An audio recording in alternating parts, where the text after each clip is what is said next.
Peut-être le titre de cette vidéo vous a-t-il intrigué, peut-être pas, mais dans tous les cas, je dois expliquer le pourquoi du comment, et pour ce faire, voici un échange d'emails entre ma mère et le proviseur de mon lycée.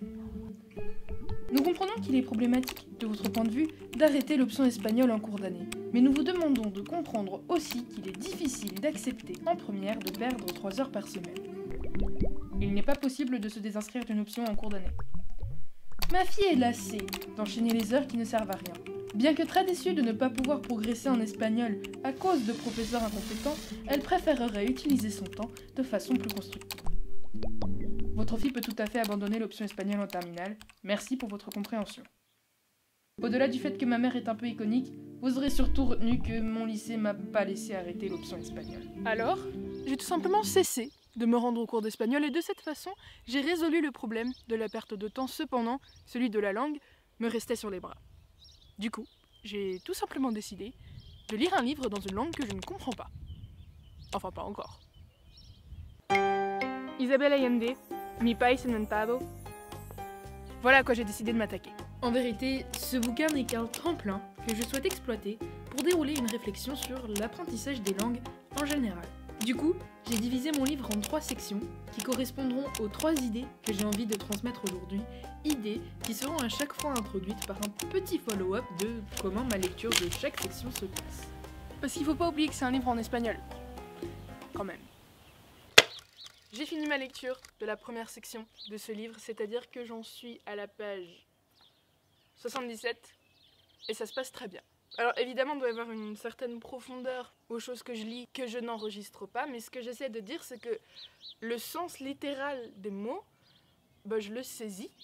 Bref, en gros, je suis assez contente de moi et cette lecture des 77 premières pages, j'y ai même pris du plaisir.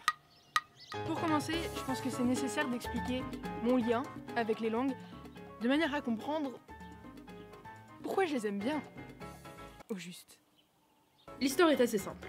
Enfant, j'ai grandi avec 2 langues. À la maison, on parlait surtout français, mais dès qu'on mettait le pied dehors, on passait à l'anglais. Parce que on habitait à Hong Kong. Bref, ce que j'essaie de communiquer, c'est que de base, mon intérêt pour les langues n'est pas du tout naturel. Au contraire, c'est plutôt mon schéma familial qui me l'a lancé à la gueule. Après, ça tombe bien que j'ai été réceptive. Mais ça m'a pris du temps. Il a fallu attendre mes 14 ans pour que je découvre mon inclination personnelle pour l'apprentissage des langues. En gros, souffrant d'un ennui intellectuel aigu dû au confinement, mon cerveau avait faim et il est tombé sur l'allemand. C'est comme ça que j'ai commencé à lire, écrire, écouter et parler dans cette langue jusqu'à me trouver une correspondante avec qui je suis encore très amie. Bref, non seulement j'étais conditionnée pour vouloir apprendre les langues, il se trouve aussi, et avec chance, que c'est une activité qui correspond en fait beaucoup à mon esprit. La lecture de la section numéro 2 est terminée et pour une raison ou une autre, j'ai décidé de la faire à voix haute.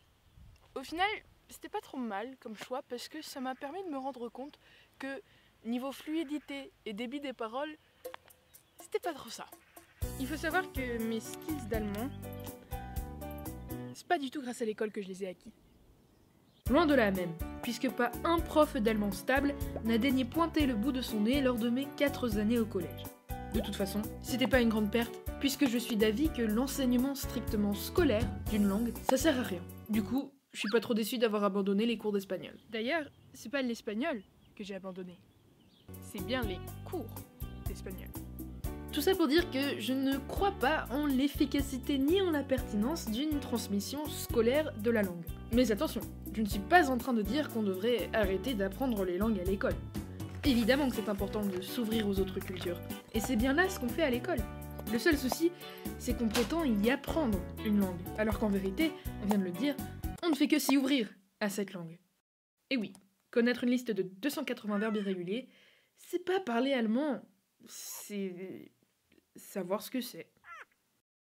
Nous en sommes à la page 220, aka la dernière page, donc j'ai fini le livre. Je pense que, au fur et à mesure de ma lecture, certaines expressions et certaines constructions de phrases se sont ancrées dans ma mémoire, et ça fait que j'ai approfondi ma maîtrise de la langue. Du coup, je suis contente d'avoir lu ce livre. À mon avis, pour apprendre une langue, il y a qu'une seule manière vraiment profitable. C'est d'aller dans le pays où cette langue se parle. Parce qu'une fois là-bas, avec un peu de chance, on se rend vite compte que nos 280 verbes irréguliers, tout le monde s'en fout.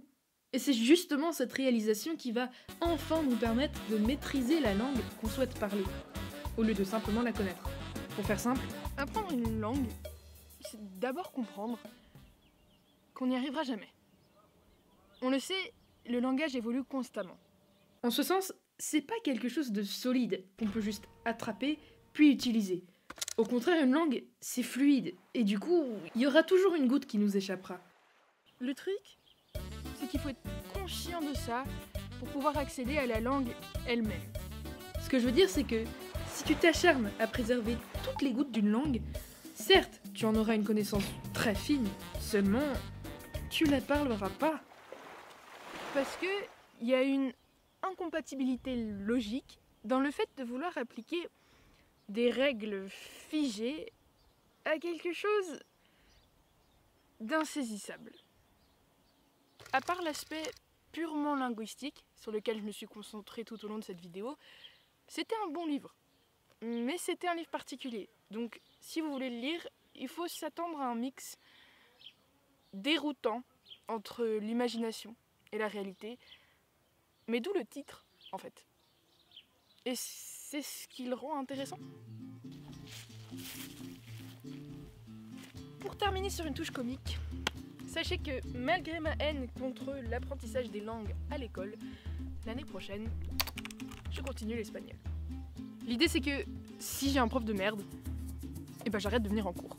Et puis je lis des livres à la place. C'est plus utile.